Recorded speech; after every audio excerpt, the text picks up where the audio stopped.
Who is canonically the strongest character in Super Smash Bros? I'm Ink and this is Smash Bracket, a show dedicated to solving that exact question. If each playable fighter from Super Smash Bros was entered into a giant fighting tournament bracket using them at the peak of their strength, who would come out on top? Now this is a question that's been tackled before, but I don't think it's ever been done this exact way. Each episode, I'm going to take two fighters and analyze their peak ability and determine a winner, and then show an animated battle to reveal who I believe would win that fight. But before we get into today's battle, let's establish some ground rules. People are inevitably going to draw some connections between this and Screw Attack's incredible Death Battle series. And while there are some similarities in concept, I want to talk about some differences in the rules real quick, because I don't want this to just be Death Battle 2. First off, unlike Death Battle, this is not always going to be a battle to the death, but rather it's going to be to incapacitation. Some characters just can't really be killed in a convincing way, but I think that this opens the doors to ending fights in a more unconventional means that will make battles more interesting.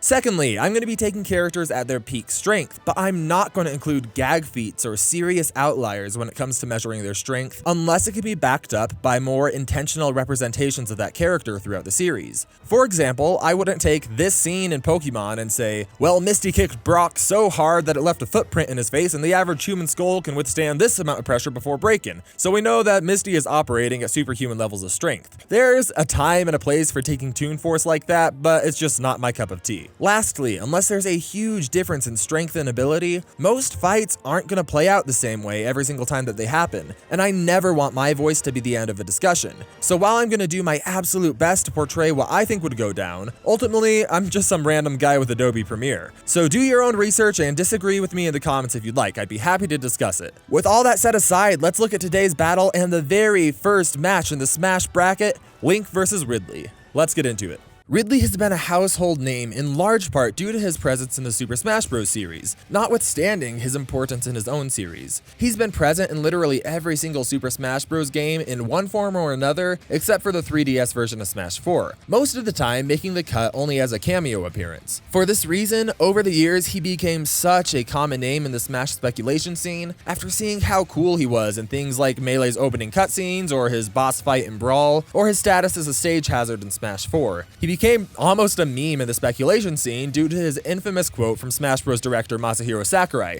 stating that he thought Ridley was too big and that if he shrunk him or reduced the wingspan, then it wouldn't be Ridley anymore. And also expressing that he wanted Ridley to be able to feel like an imposing, dangerous threat, and he liked being able to control that perception through keeping him as a boss. But that didn't stop the fan demand. He was talked about and requested for years, the better part of 2 decades even. And finally, in Super Smash Bros. Ultimate, he finally got his wish and killed Mario. Oh, and became a playable character. His presence in Smash may have introduced him to a lot of people, but he's an incredible villain in his own right within the Metroid series. He's devious and cunning, and a lot of people like to cite the fact that he canonically killed Samus's mother, or his hyper-intelligence portrayed in his efforts through leading a space army of pirates. He's crafted a robot version of himself to demonstrate his intellect and ego, but he has also portrayed how far he'll go to win by using some of those same cybernetics on himself to become the cyborg known as Meta Ridley. He went even further after that and infused himself with powerful phase-on energy, turning himself into Omega Ridley. In a game that has a feeling of loneliness and coming from modest beginnings, Ridley rips into each new entry with a vengeance and showing the dark side of that progression.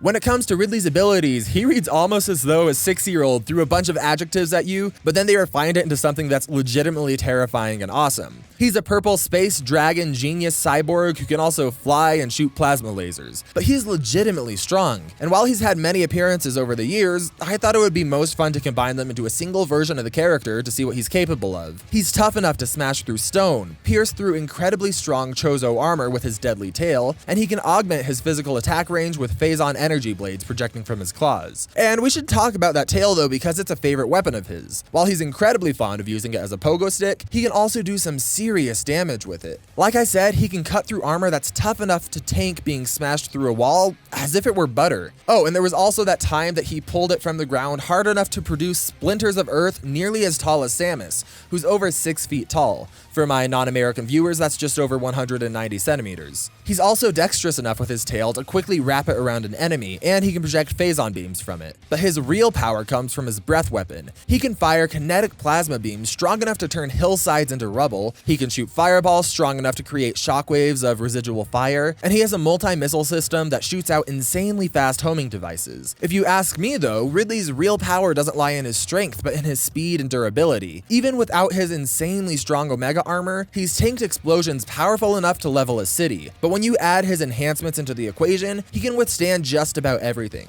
His powerful armor and phazon enhances his skin and made him virtually untouchable by Samus's missiles and regular beams. She only ended up being able to hurt him by exposing a weak point on his chest. And Samus can generate some serious power, but Ridley just doesn't care. He's fast enough to outspeed Samus's ship, which is at the very least capable of reaching escape velocity, although it's hard to know its exact speed it's going in this clip. He's also fast enough to be incredibly hard to hit when he's flying overhead, even for the cybernetically enhanced Samus. Despite these strengths though, he does have one weakness: his mouth. It's the only part of him that isn't heavily armored, but to reach it you would need to either hit him from a distance or get past his plasma attacks and teeth. No matter which iteration of Ridley you're dealing with, he's an absolute force to be reckoned with. The Legend of Zelda is one of my favorite series of all time. It's a series about hope and how people maintain that hope when they're faced with immeasurable grief. Whether it's facing an apocalyptic threat, seeing your home country flooded, or even an evil ruler taking over the land, the people of Hyrule try their very best to keep faith in something that will help them out. And more often than not, that something is Link. Something most fans will know but might not be obvious to casual observers of the series is that nearly every single Link that we see is a totally different person spanning across millennia. That leads me to my first difficult choice I have with the Smash Bracket series. Do I take a single iteration of Link for a battle, which would significantly hamper the character, or do I combine every iteration of Link into one conceptual character, which would significantly buff him? I ended up deciding on the latter for a few reasons. First off, we've played as 4 different versions of Link at a minimum within Smash Bros, and I wanted to be able to represent all of those, but I also just thought it would be more fun to do it this way. Link is the reborn hero of the goddess Hylia and has been reincarnated for thousands of years at this point. He's had over 20 different adventures by now, each one giving him new items and experience. His most iconic equipment over the years are probably his Master Sword and Hylian Shield. His shield reminds me very much of Vibranium from the Marvel Universe, and the fact that it's nigh unbreakable and seems to be able to absorb momentum from attacks that would otherwise send Link flying. It can hold up to nearly everything, including strikes from this skeleton who's strong enough to shatter an entire bridge just by standing up. It's also been shown to withstand laser beams and strikes from beings that are way larger than Link himself. When it comes down to it, Link can also reflect projectiles with either a shield bash or his mirror shield. And he's even skilled enough to deflect insanely powerful attacks with nothing but a pot lid. As I mentioned, Link also wields the Master Sword, which was forged by the goddess Hylia to be carried by her hero throughout time. That said, most of the sword's feats are really hard to measure. I mean, how do I quantify shattering a barrier of darkness? That said, we have seen it do some measurable things, such as slicing through a giant octopus tentacle as if it was nothing, but most of its power seems to come from its ability to destroy evil, as well as its incredible durability. But apart from his main sword, Link also has access to a variety of other weapons. The Big Goron sword, for example, can deal even more damage than the Master Sword, and the Four Sword can allow Link to split himself into 4 separate entities. He also carries bombs with enough impact to destroy large rocks, some of which can be remotely detonated, as well as also carrying some weapons relying on his brute strength like a hammer or his ball and chain. In case you haven't picked up on it, Link houses some serious versatility. Link's bow is a staple that travels with him throughout most of the series. Augmenting his normal run-of-the-mill arrows, Link can also shoot ice arrows cold enough to freeze lava, fire arrows hot enough to stop a pseudo-blizzard, and light arrows that travel at incredible speeds and obliterate most of Link's enemies in a single shot, including doing some serious damage to Ganondorf himself. His most recent addition to his arsenal of arrows, though, are his ancient arrows, which are powerful enough to cause most enemies to disappear without a trace. Although they were made specifically to fight ancient Sheikah technology, these still pack a serious punch. And speaking of ancient Sheikah tech, I need to take a minute and talk about Link's Sheikah Slate. With this tablet, he can stop an enemy in time for a brief period while he attacks them using stasis, control metal with magnesis, freeze water with cryonis,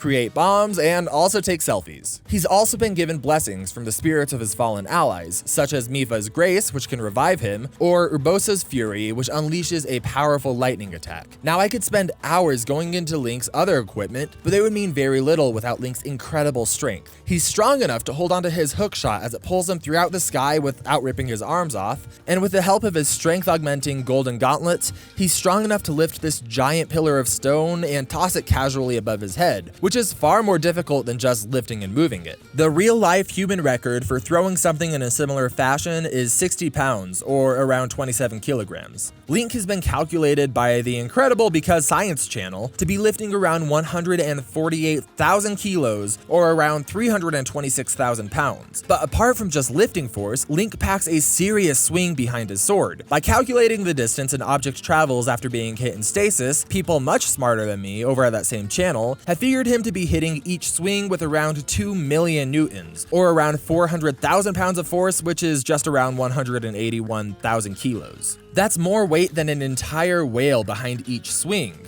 And normally, I think it would be good to see if this is an outlier of his strength. I mean, he obviously doesn't shatter a tree with a single hit like he would if he were actually hitting that way all the time. But he shows really similar feats of strength throughout the series. For example, he can also stop a raging Lionel dead in its tracks with a single swing of his shield without so much as taking a single step back. He just totally stops their momentum, which equates to a similar level of strength as what we've previously talked about. This puts Link in a similar strength class as Spider-Man, and he's no slouch when it comes to durability or speed either. He shrugged off being hit with boulders hard enough that the boulder shatters, and he's also survived an explosion capable of clearing an entire room of stone. He's fast enough to react to, and hit multiple times in a row, Thunderblight Ganon, who can move nearly faster than the eye can see, which in a study done by Air Force pilots on things the size of airplanes, is shown to be around just over 38,000 miles per hour, or around 61,000 kilometers per hour. Even if we insanely lowball this because Ganon is so much smaller than a plane, and say that he was moving around a tenth of this speed, he would still be moving around 3,800 miles per hour, or 6,100 kilometers per hour. Link's top reaction speed is somewhere in this range, which is insane.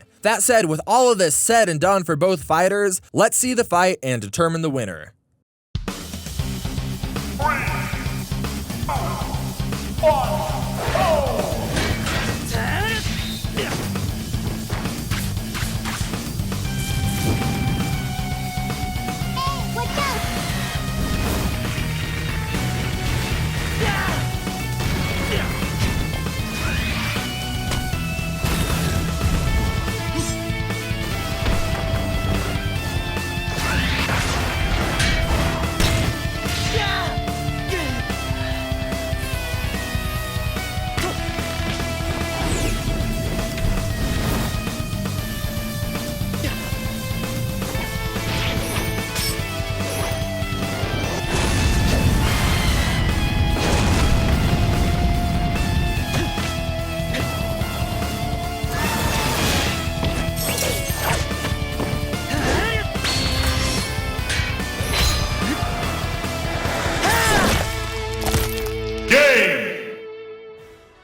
And there we go. Ridley is incredibly strong and cunning and insanely durable, but Link is just operating on a different level. Although there's likely some versions of Link that Ridley could beat no problem, I'm looking at you, Hero of Trains. By nature of how this tournament is set up with both Link and Ridley as composite characters, Ridley just didn't stand a chance. Even if we were only to use Breath of the Wild Link, there's a good chance that he would still outclass Ridley. And even if we were generous and say that nothing Link has could pierce through Ridley's armor, Link is an expert at identifying, exposing, and exploiting weak points on an otherwise impenetrable monster. Ridley is no pushover when it comes to his strength, speed, and durability, but it's nothing that Link hasn't dealt with before. Heck, even looking at Twilight Princess, Link has dealt with a dragon who's a very similar size to Ridley and beat it no issue. On the flip side, Link has a kit that Ridley just isn't equipped to deal with. His strength is immense and his arsenal of weapons is insane, and Ridley just doesn't have an answer to account for his Sheikah runes, such as the time-stopping stasis. When this is accompanied with the help from Mipha's Grace and Urbosa's Fury from Breath of the Wild, Neither of these are really needed, I just don't think that Ridley could have done much at all to hold his own. But what do you guys think? Do you agree or disagree? Let me know in the comments. If you liked this and want to see more, please genuinely consider sharing it with your friends and family, and subscribe to see more content. I know every creator says this, but I really do need the support if I'm going to continue this series. I am still a small creator, so my funding for this project depends entirely on its success and the ad revenue I can pull in for it. If you'd like to see an alternate ending where Ridley wins, I'm going to be posting that shortly on my Patreon page, which I'm also going to use to fund this project. I'll also be posting behind the scenes looks there and more, so stay tuned. Our next matchup in the Smash bracket is Mega Man vs. Mario, so stay tuned. And until next time, stay smashing.